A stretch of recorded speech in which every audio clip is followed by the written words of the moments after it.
Thank you for staying with us on TVC Breakfast. It's time now to look at what the top stories are in the papers this Tuesday, beginning with the New Telegraph, and the lead story there is captioned "Renewed Hope," saying that anti-corruption fight will spare no one. That's according to the EFCC chair, Ola Olukoyede, saying that agency has arranged 2 former governors in 2 months will go after mega thieves in a holistic manner and debunks reports that they target only internet fraudsters.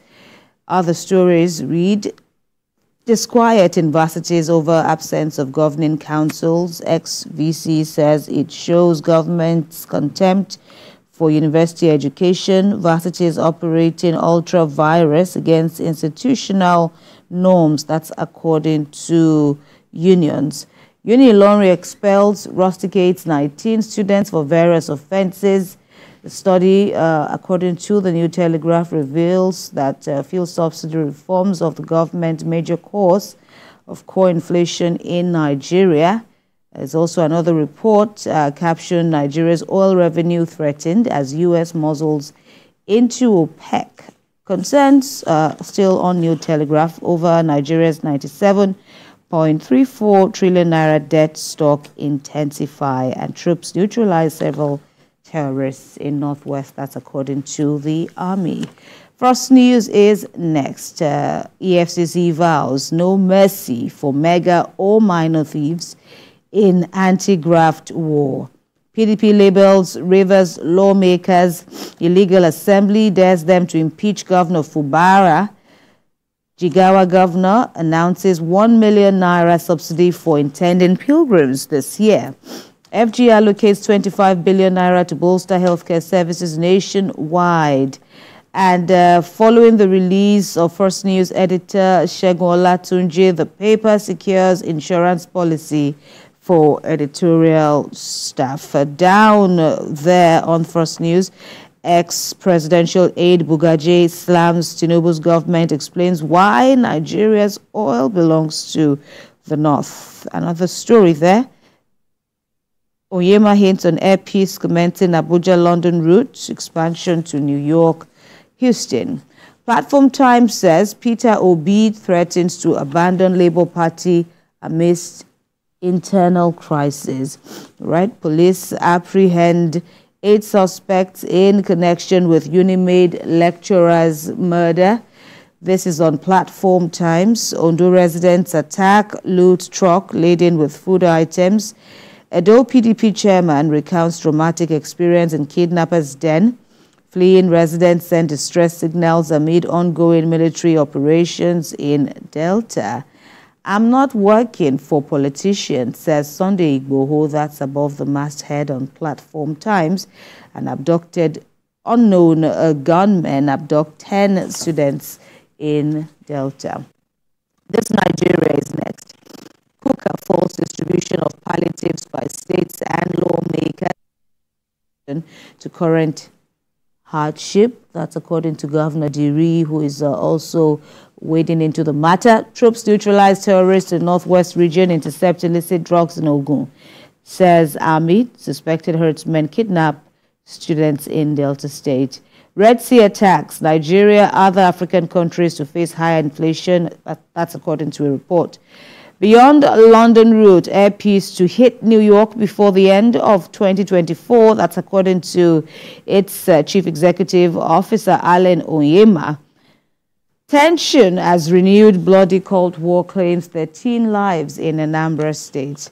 Now to the blueprint. Blueprint says on Arewa think tank ahead of 2027, North desires infrastructure, education, not political power.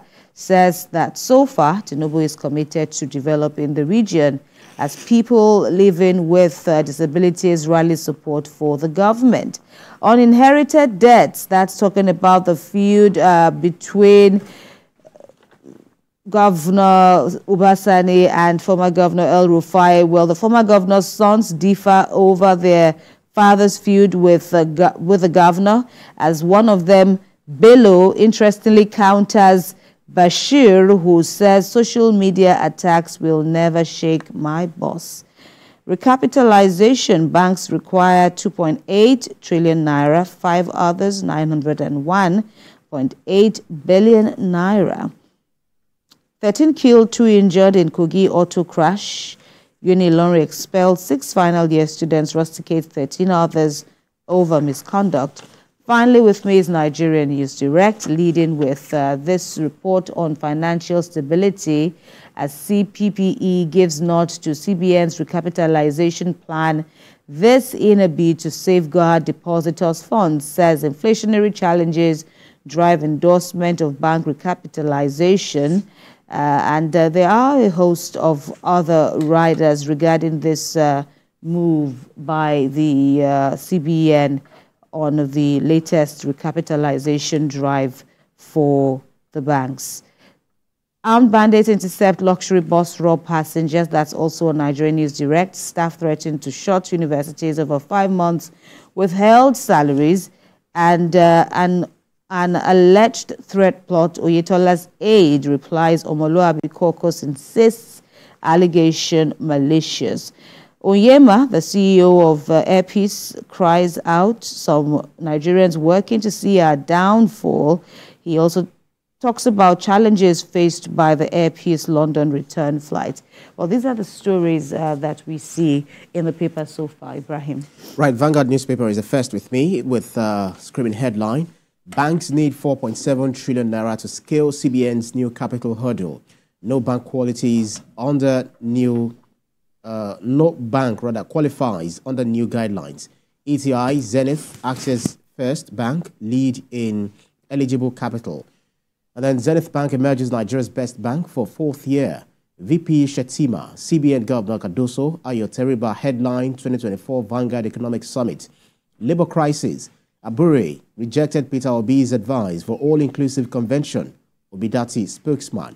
Energy crisis. More troubles for Gencos as federal government increases gas price by 11%. Chairman Group Bicker over a Accord Party's candidate. Okwama, how soldiers, villagers died. Eyewitness, says Bayelsa militant leader Amagbe, not from Okwama. Notes leader from Okoloba led the army to Okwama. Now, without salaries will shut down varsities if, that's according to the non-teaching staff. London maiden flight, how we fought restriction of Air Peace return flight to rejected part of MMIA. That's according to Onyema. And 2024 Olympics, only 2 Nigerians capable of winning medals, says Igali. Next is the Business AM. CBN rate hike stirs fears of more pain for Nigerian SMEs. 2023 renewables use sets record. Travel, vacation spend hits $4 trillion in 5 years. The markets and assets during inflation. And finance and investment, you read on Access Holdings of the blocks for capital. That's about it for the Business AM. Next is Daily Independent. Naira gained 660 on $7 billion FX backlog clearance. BDC's return. Kaduna crisis, suspended APC women leader berates governor, reviews how El-Rufai made him senator, as Senator Shehu Sani thanks Providence for vindicating him. Nigeria among 16 countries with high anemia rates in girls, as according to UNICEF. Tinubu attends swearing-in ceremony of Senegal's president-elect Faye. Global Finance Awards 2024, Zenith Bank emerges Nigeria's best bank for the 4th year. How gunmen set ablaze a Fesinachi bus with 59 passengers. Transporters send SOS to federal government. Now, PDP North Central moves to replace Ayu Damagum with substantive chair. Insists on serving out its term in office. On the bottom strip, Obi takes one Nigerian message to Onitsha Mosque on Easter Day. Kogi Goba, confusion at tribunal as more SDP witnesses disowned depositions. Railway Corporation generated 1.07 billion naira from passengers in fourth quarter of 2023, as according to the National Bureau of Statistics. Next is Daily Times. How we are lobbying federal government to secure release of Kanu, as according to Kalu, urges support for Tinubu, says it means well for Ndigbo. Our anti-corruption fight will spare no one. EFCC boss cautions youths against indulging in internet-related offences. Troops neutralize several terrorists in Northwest, intercept illicit drugs in Ogun. That's according to the army. Palliatives not solution to current hardship, says Diri. Kogi poll, confusion at tribunal sitting as witnesses disown depositions. Banks are in good stead to meet recapitalization targets. That's according to ACAMB. Electricity consumers increased to 12.12 million in fourth quarter of 2023. That's according to NBS. Next is Daily Trust. Petrol subsidy removal 10 months after. Federal government yet to roll out electric vehicles. Energy crisis threatens project. Charging stations inadequate in states. Experts task government on infrastructure. 13 killed, 2 injured in Kogi auto crash. Mega looters won't go scot-free. That's according to the EFCC. Bandits abduct 5-day-old baby, mother in Kaduna. And war on Gaza. Anti-Netanyahu protests rock Israel. Netherlands topped Nigeria's export destination in fourth quarter of 2023. Wike Damagum's fate uncertain as PDP holds neck. 8 arrested as Unimed lecturer stabbed to death in office. Next is the Punch newspaper. Discos make 1 trillion naira amid great crisis. Unmetered customers hate 5.8 million.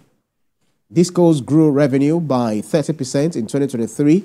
Overbilled customers despite grid collapses. Electricity tariff hike looms as federal government raises gas price. Tinubu, African leaders grace Senegal presidents soaring in today. OPEC oil output plunges as Nigeria, Iraq /exports. NEC sits over state police as governors plan forest guards.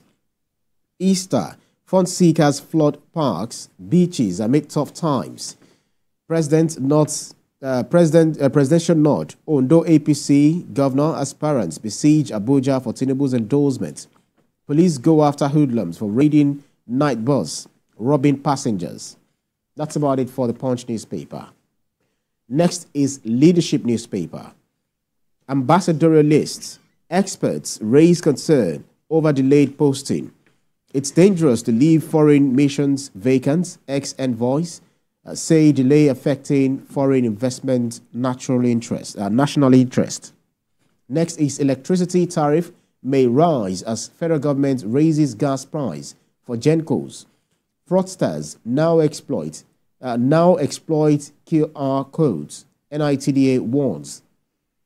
FRSC orders probe as 13 die in Kogi multiple crash. We are awaiting report on looting of Kemi palliatives. Police. Low crude outputs. Nigeria losing oil buyers to US. And Tinubu to attend inauguration of Senegal's president-elect. Salient time is last but not least. Passengers travel via rail system declined by minus 49.73% in fourth quarter of 2023. That's according to NBS. Discos generated 294.9 billion naira in fourth quarter of 2023. Pastor Toby Adegboyega breaks silence on allegation of sleeping with Super Eagles player Olanrewaju Kayode's wife. Oshimbajo gets surprise birthday threat at Herbert Wigwe inspired lecture series. Edo PDP chairman recounts ordeal in the kidnappers' den.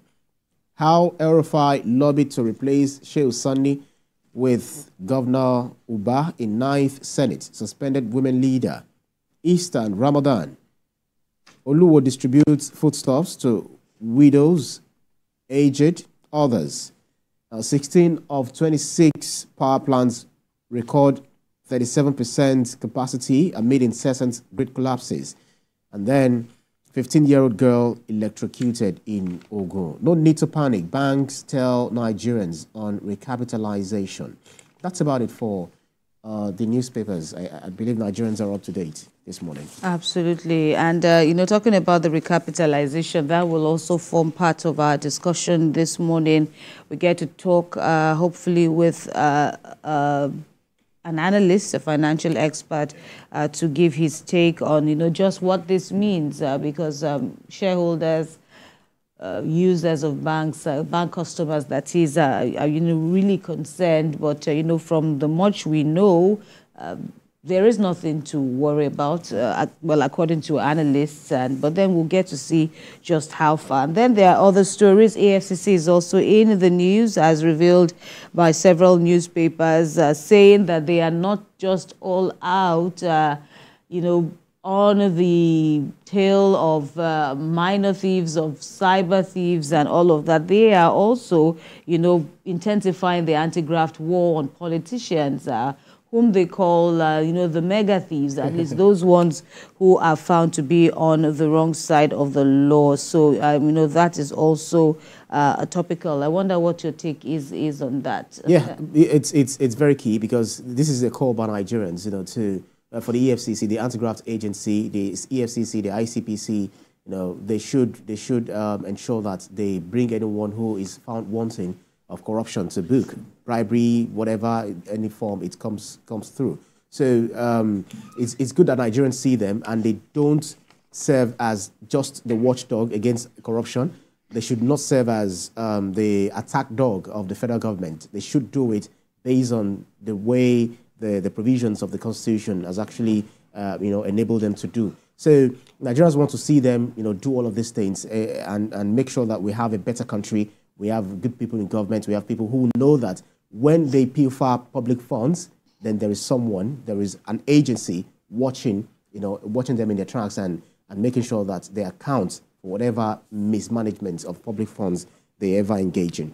Right. And yesterday, Ilorin was also in the news late Monday, that is talking about the expulsion and rustication of a number of students for various offenses. 19 of them, some were outrightly expelled for a range of offenses, including racketeering of admission, racketeering of accommodation as well, and a host of other offenses, misconduct. Well, we've always had that. We'll always have, the council in universities, coming down hard from time to time on erring students. But I don't know why this particular episode just kind of, rubbed off oddly on me. I saw their pictures, the women, there were females, there were males. Yeah. It just, gave me a very uneasy, I had a very uneasy feeling, about all of this. I hope that, somehow these children or this youth, don't get to, be given all out to crime, because I want to believe that, due diligence was taken in their matters, before the council, decided that this was the fate that best befitted the offenses that they were found to have been done. But I just feel that they have so much, at stake, going for them, and having this kind of setbacks. I just wonder the kind of feeling that, but then it's not the end of the world, and hopefully they bounce back and they have learned their lessons and will come back, turning a better leaf. Yeah, Laura is reputed for very credible standard of learning, very serious school, especially during the regime of Oloide, who is now the champ boss. Who was he didn't take any nonsense from anyone. Yeah, and then the current VC is also continuing in that tradition. So if a school expels students as a result of their malpractice, misconduct, etc., I'm sure they must have, just like you said, they must have done the due diligence to ensure that that is the best thing to do, because they're also trying to protect their name. In the midst of, okay, we want to be good to the students, we want to be lenient to some extent, we also want to protect our own image. We want to show the world that we are serious, citadel of learning. And then we know that some students, they engage in some, frivolous and, misconduct, practices, sharp practices within the school the school learning environment. So according to the school, it said that it was equal to the recommendations of Student Disciplinary Committee at its 2020th and 2021st meetings. So they said that the affected students were penalized for offenses ranging from misconduct, theft, examination malpractices, hostel bed space racketeering, and extortion, beating a fellow student, admission racketeering, and assault. It's a whole lot. It's a whole lot, and I feel sorry for those who are in the finals and they are having to very sorry. And we had a number of them who were in the 400 levels and having to be expelled outrightly. Some were rusticated for a session, a semester, but then there were those who would have to start afresh. Right? That is if another school is going to even accept them. That's based on, well, I don't know how that works, but it's very sad because your parents, even if you're sponsoring yourself, if you're self-sponsoring, you must have gone through, hard times, toiling, to make sure that you're able to meet up with the, financial obligations in school, to pay your tuitions, and to also feed yourself in school, and to also get yourself accommodation. So you can imagine this kind of experience that they'll be having, and this kind of burden they are imposing on their parents, even on their own selves. It's something not, worthy to even, come by to read about. There are some people that they get admission by hook and then by hook and crook, or by crook rather, and then during their finals, that is when the school will tell them you're not any of our students. You can imagine after all this sessions. Some schools are like that. My school was like that. At the end of it all, you just realize. And they probably knew. You could even argue that they knew way earlier, but just to to punish you, just for that punishment, to prove that point that crime can never ever be the way out. No matter how some are able to make it to NYC, some are able to make it to the gaining employment, and some will even go as far as running for political office.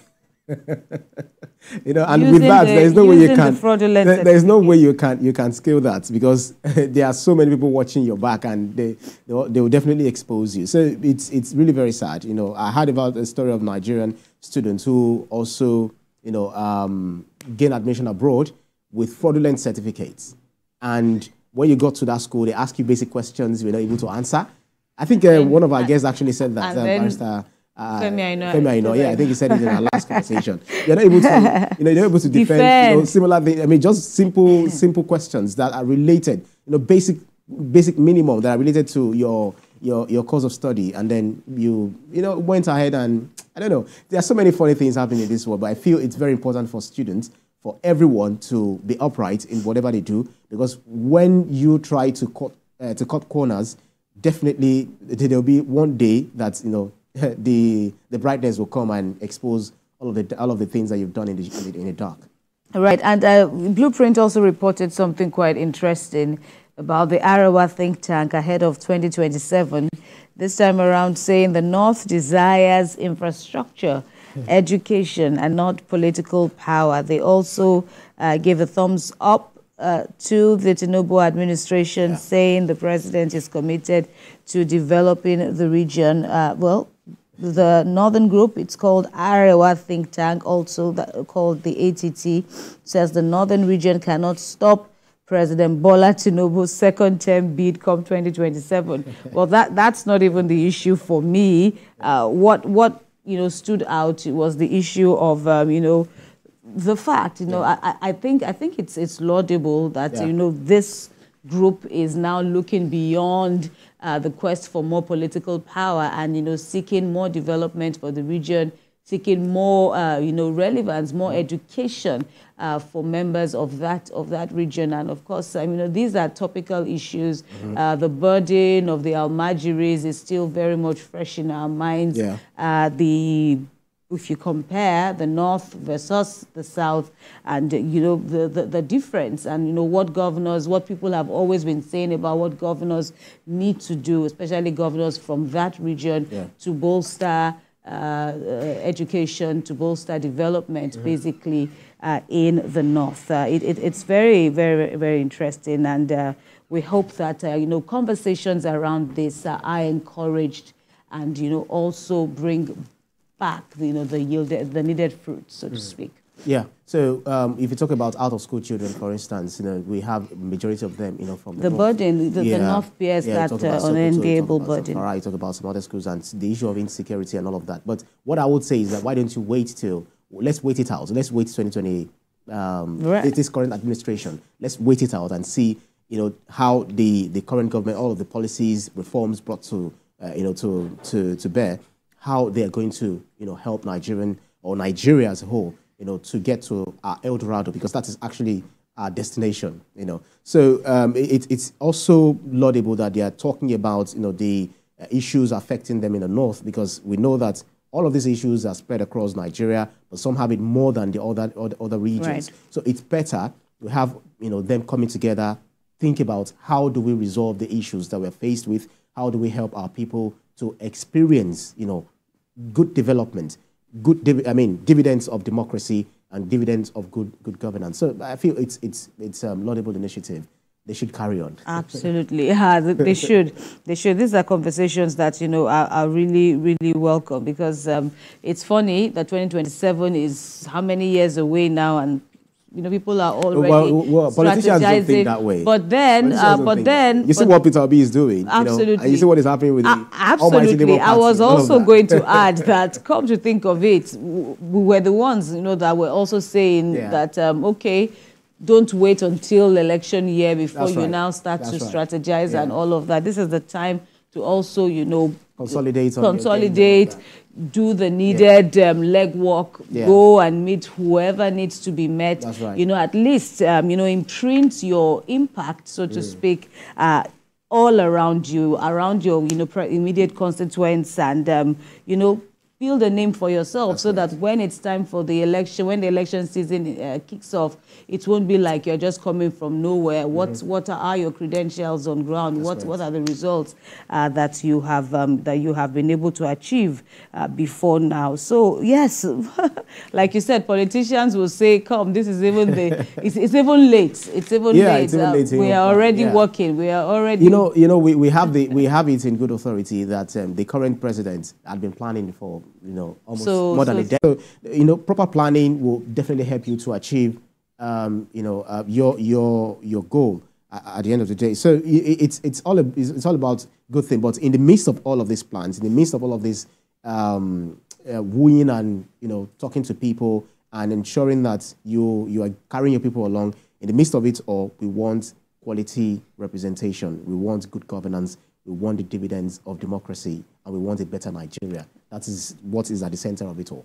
And talking about Peter Obi, yesterday we spoke about the crisis in the Labour Party, and that is also, still getting some form of reactions following his threat to leave the Labour Party. And of course, he won't be living alone. Apparently, he'll be living with his supporters, of course. But of course, it depends on the side of the divide that you fall on. Some say they cannot be bothered by his moves. Yesterday, an analyst was also, insinuating. That's right.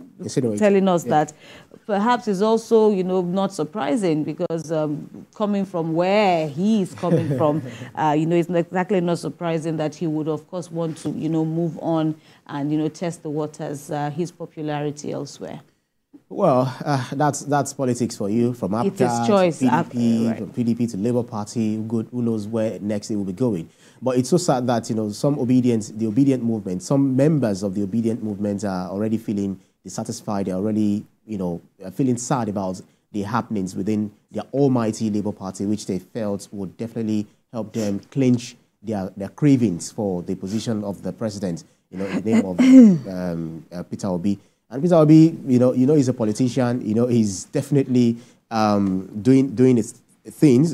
No one can blame him. He's a politician. He definitely is craving for that position. So whatever he does, I just read in the papers this morning that he went to a particular mosque to preach, Easter with them. He also went to the north to also break fast with some northerners. you know, all of these things. But it's so sad that he said he didn't promise you that he was going to build a party. He only said he's going to build a better Nigeria. And that is the $64 million question that, $64,000 question, that's what they say.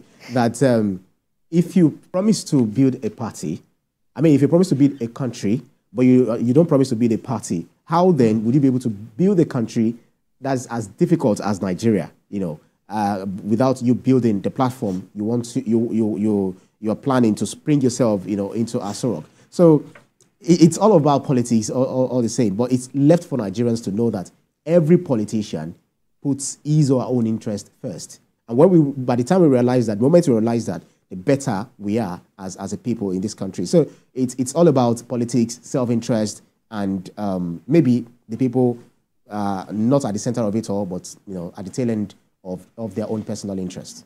All right.